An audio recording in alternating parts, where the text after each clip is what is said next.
Okay, so it's been requested of me that I show some more basic car automotive things. Not that I do like real technical stuff, but down to the basics, I pretty much do everything myself because pretty much I'm broke. It's either do it myself or it doesn't get done. So we're doing it ourselves. Today I got my daughter's car here, rotating the tires the other day, put some Ugga Duggas on it, and 2 of the wheel studs snapped off. Well, one snapped, the other one is pretty much ruined for some reason. All it was doing was loosening them. So anyway, so we're gonna replace these wheel studs. This is a pretty simple job, guys. Don't pay anybody to do this. This is an easy thing you can do on your own. So go get yourself some replacement wheel studs, 2 replacement lug nuts. We're gonna get this wheel off here and pound these things out. I'll show you how to do this. Now this particular vehicle is a 2010 Mazda 3 sedan, but most of these wheel studs on all these vehicles are very, very, very similar. So these wheel studs are back here on this hub, which is behind this brake rotor. You're gonna have to take off the brake caliper and the brake rotor itself and then drive these studs out. So if it was a drum brake like on the rear, well, this one's got disc on the rear, but a lot of vehicles have drum. It's even simpler. You would literally just slide the drum off after you take the wheel off, and then your hub is right there with your wheel studs. You can just bang them out and then feed your new stud through. Tighten your lug nut, which will draw that stud in here, which I'll show you in a minute, and then you're done. So all right, let's get this brake caliper off of here. So if you know anything about brakes, if you ever done these, usually there's 2 big bolts back here. I don't know what size they are, I gotta look. I'm gonna turn the wheel so I can get a better view. And then this caliper will come off, and then this rotor will just come off. The rotors are not bolted on these ones. Sometimes they have a set screw here or something, but this car does not.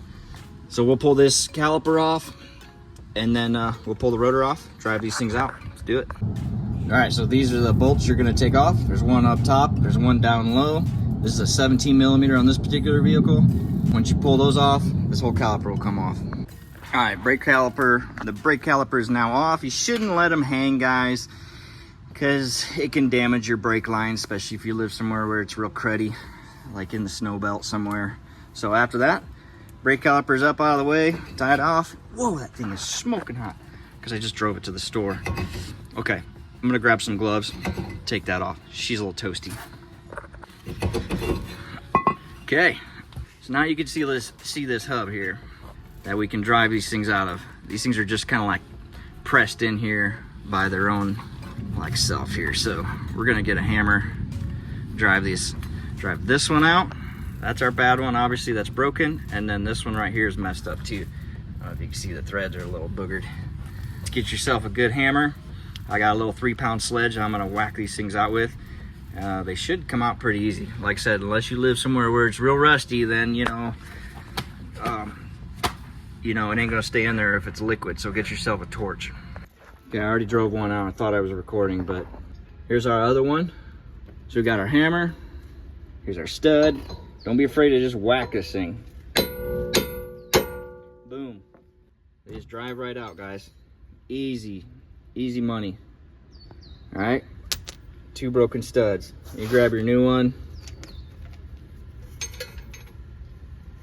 Grab your new one, we're gonna slide it in there. Now you're not gonna be able to pull it through because once you tighten it up, it kind of like pulls itself in there and tightens itself with these splines that are on here.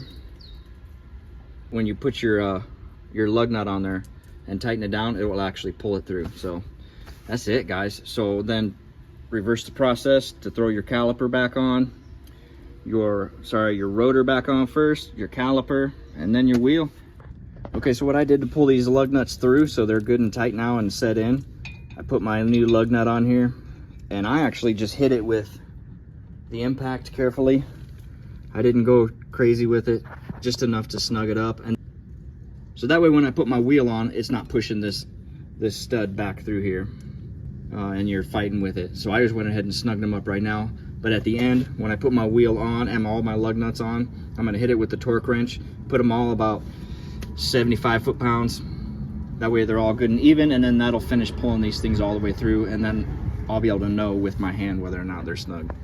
Here's the other new one. Get them all torqued in, you're good. So there you go. A shop's probably gonna charge you, I don't know, 150, 200 bucks for something that took me me probably 20 minutes to do. So of course I have all these tools, but it's really some basic tools, guys. If you got a lug wrench and a thing to take your caliper off, 17 millimeter in a socket, and a hammer, that's all you're going to need. And remember, it's okay to be broke. Just fix things yourself. It builds character, okay? That's what I was always told. Could you get an uglier vehicle than this?